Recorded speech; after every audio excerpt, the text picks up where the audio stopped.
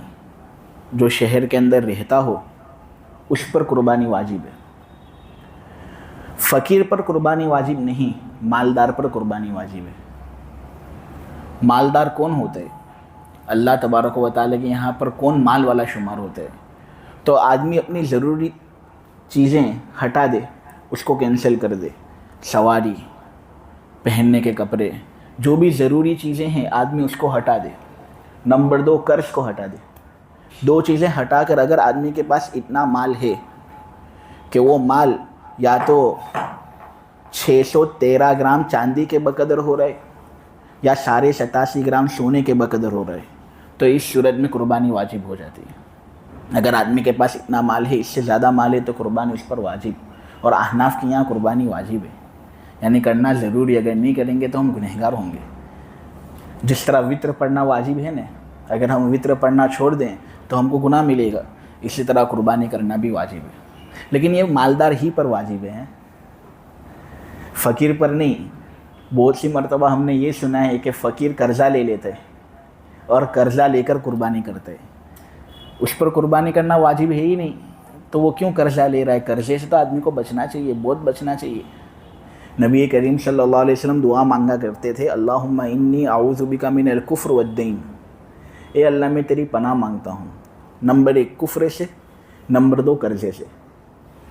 صحابہ نے بڑے تعجب سے پوچھا، اے اللہ کے رسول، آپ کفر اور قرضہ دونوں کو ایک ہی لائن میں لاتے ہو؟ اتعدل بین الکفر والدین، کیا آپ کفر اور قرضے کے مابین برابری کر رہے ہو؟ کفر کہاں، قرضہ کہاں؟ قرضہ تو جائز ہے نا، آدمی لے سکتا ہے۔ حضور نے فرمایا ہاں میں برابری کرنا ہوں۔ غور کرنے والوں نے غور کیا اور غور کر کے یہ بات کہی کہ جو آدمی قرضہ لے لیتا ہے نا، اس پر ایک بوجھ ہوتا ہے، اس بوجھ کو اتارنے کے لیے وہ پھر حلال حرام کی تمیز نہیں کرتا، اور جب حلال حرام کی تمیز نہیں کرے گا تو پھر وہ سٹے میں بھی لگے گا، جوئے کے اندر بھی لگے گا، ہر وہ ناجائز کوشش کرے گا جس کے ذریعے سے اس کے پاس مال آ جائے اور وہ اپنا قرضہ ادا کر سکے۔ کفر کے قریب لے گیا نہیں یہ، اس لیے حضور کفر سے بھی پناہ مانگتے تھے، اور کفر کے ساتھ جب پناہ مانگتے تھے نا، کفر سے جب پناہ مانگتے تھے تو قرضے سے بھی پناہ مانگتے تھے۔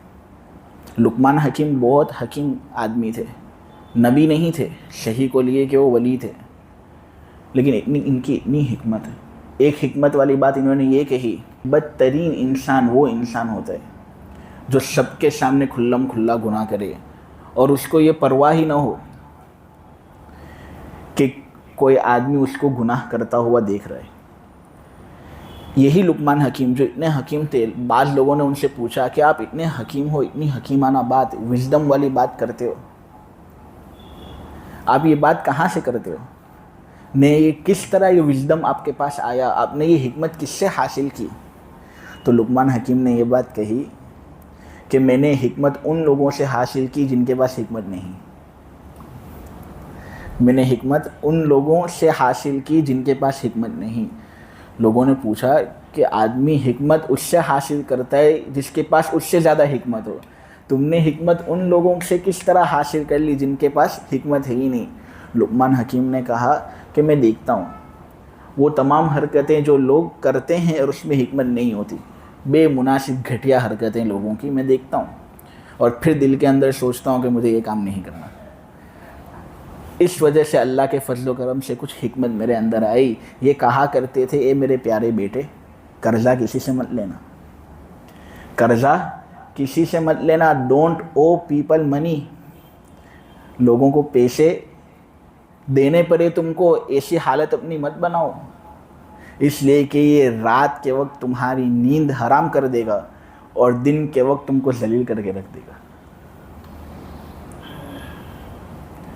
نبی کریم صلی اللہ علیہ وسلم کے پاس مستقل جنازے آتے تھے. کتنا سنگین وقت, کتنا بھاری وقت.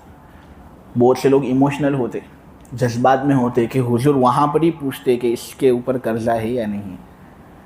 لوگ اگر کہتے کہ قرضہ نہیں ہے تو حضور نماز پڑھتے, لیکن اگر لوگ یہ کہہ دیتے نا کہ اس پر قرضہ ہے اور قرضہ ادا کیے بغیر ہی دنیا سے فوت ہوا, تو حضور پوچھتے کہ کیا اس کے پاس مال ہے, اس نے مال ایسا چھوڑا ہے, کیا اس نے ایسے چھوڑے ہیں کہ اس کی اولاد اس مال کے ذریعے سے اس کا قرضہ ادا کر سکے.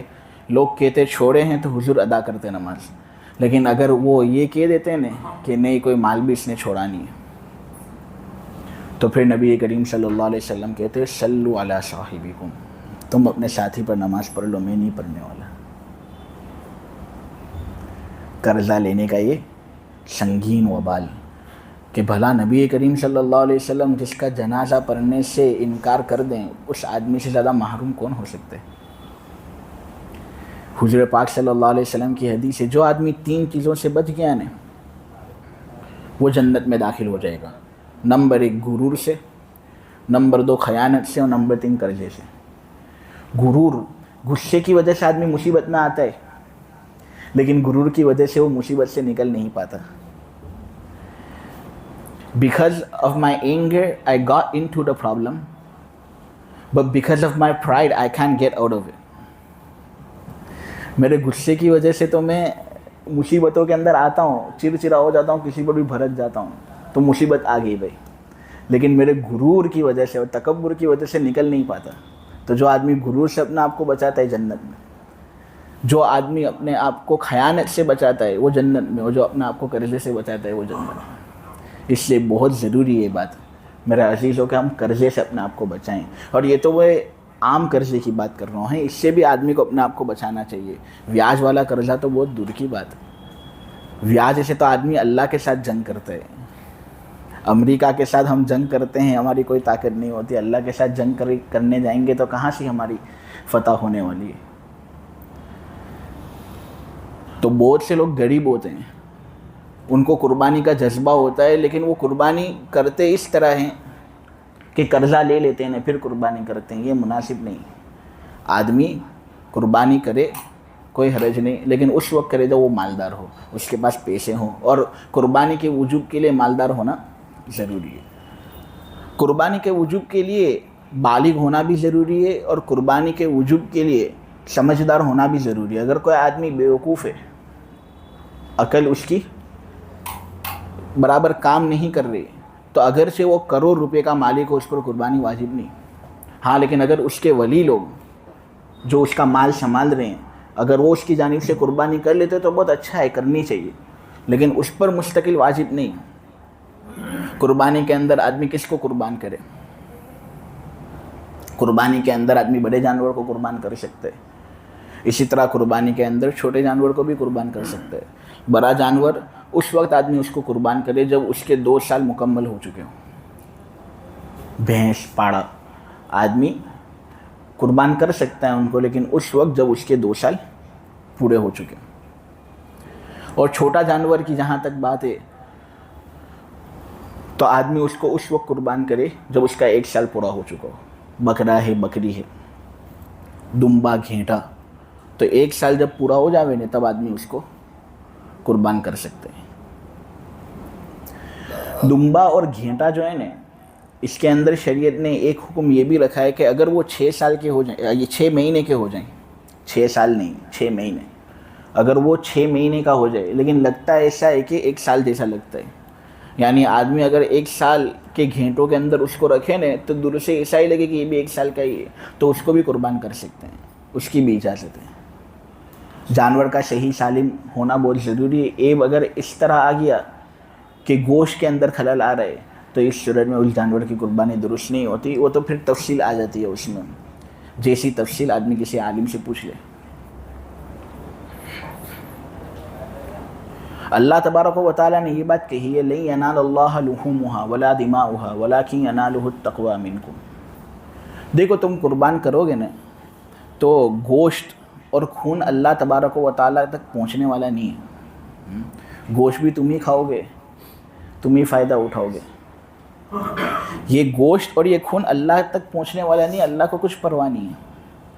لیکن اللہ دراصل یہ دیکھنا چاہتا ہے کہ کس کے اندر تقویٰ ہے، کہ وہ میرے ان احکام کو بھی مانتا ہے جو احکام اس کو سمجھ نہیں آتے. انسان اگر فقط وہی چیز مانے جو اس کی سمجھ کے اندر آئے تو پھر یہ کہاں کا ایمان ہوا؟ یہ ایمان نہیں ہے، یہ تو عقل پرستی ہے. آدمی فقط انہی چیز کو مانے جو اس کی عقل کے اندر آئے تو یہ تو عقل پرستی ہوئی. آدمی خدا کو نہیں مان رہا، آدمی اپنی عقل کو مان رہا ہے. لیکن اگر آدمی ان چیزوں کو مانے نہیں جو اس کی عقل کے اندر بھی نہیں آتی تو یہ ہے آدمی کی بندگی اللہ تبارک و تعالیٰ کی جانب. اللہ کو یہ مطلوب ہے. سب سے بڑا مقصد قربانی کا یہی ہے. یہ جو دن ہے 10ویں ذی الحجہ تک کے جو ایام ہیں، اس کے اندر یہ جو دن ہے نا، آج جمعہ کا دن، یہ سب سے افضل سمجھا جاتا ہے.